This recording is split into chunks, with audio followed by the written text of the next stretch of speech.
Here's our blending table. We have llama, and this llama is called a fawn. It's a tricolor llama from Roche Cove Llamas on the island. Over here is Belle's Fibre.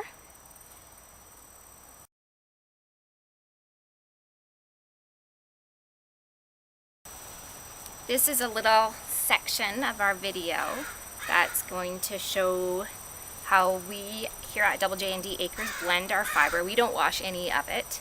We actually use it raw, straight off the llama and straight off the horse.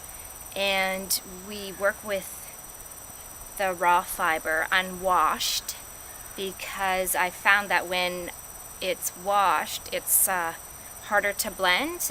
So what we do is we use a gridded table so that anything that's in the horse or llama drops down below, and it's amazingly clean actually when we work with it. So what happens is we get our curly horse. So what we do is we choose our colors that we want to work with, and here's a bag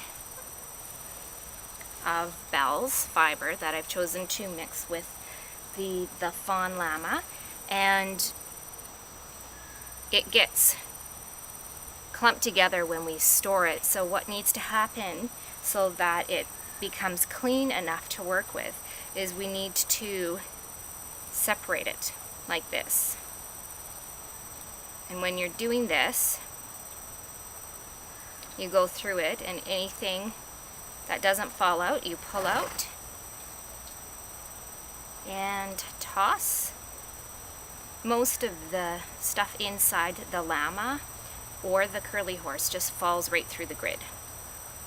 So once you have a very soft, loose pile that's relatively clean, you would take your llama and you would start mixing and blending it together.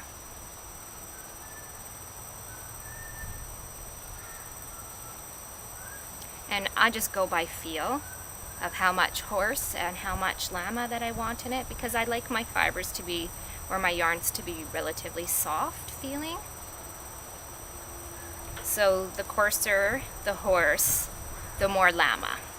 But Belle's, because she is such a soft horse, I'm able to use hers and the llama's almost at a 50-50.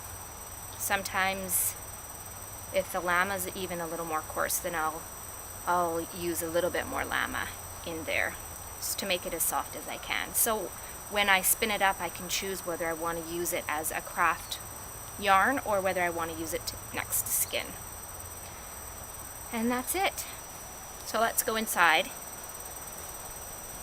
and we'll run it through the carder.